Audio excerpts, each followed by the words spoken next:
إلهي واسع الكرم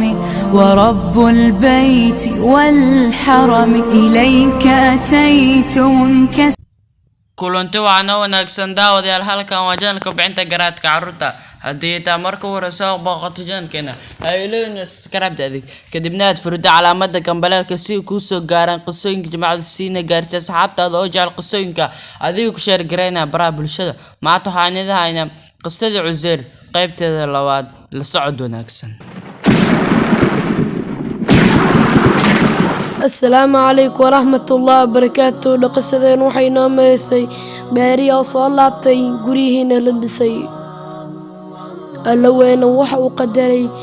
إن أو عزير كسو كعري هرددا مدى بقل سنة وحي علماء قاري دهان إلها يا 16 ولهد لعزير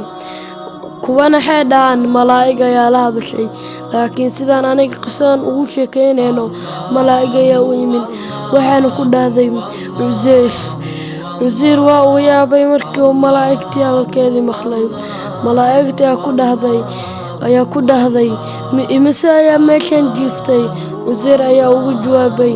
waxaan jiifay maalin ama maalin barkii malaa'igtii ayaa ku dhahday waxaad jiiftay muddo 100 sano fiiri cuntadaadii maysan isbedelin Cuseyr wuxuu dhahay waa run maysan isbedel cuntadii weli waa sideedii laakiin 100 sano anigu sidee baan ku jiifay malaa'igtii ayaa dhahday fiiri dameerkaagii siduu Ilaahay ka dhigay lafo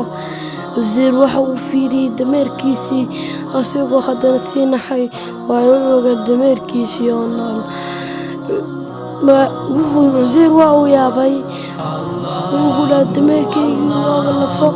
malaa'igtii ayaa dhahday fiiri alla weyn sida uu lafii isdhexgelinayo iyo sida isku dhexmarayaan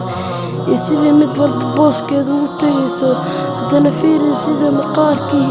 iyo hilibkii loo soo saarayo haddana fiiri sida ruuxdii Ilaahay uga afuufayo dameerkii oo fiican ayaa soo toosay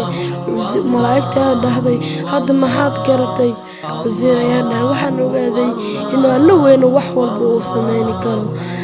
Cuseyr ayaa safarkii ku soo laabtay asigoo arkay tuuladii burbursaneed oo soo fiicnaatay la socod wanaagsan qaybtii xigtay qisadii Cuseyr. Assalaamu calaykum waraxmatullaahi wabarakaatuh. واسع الكرم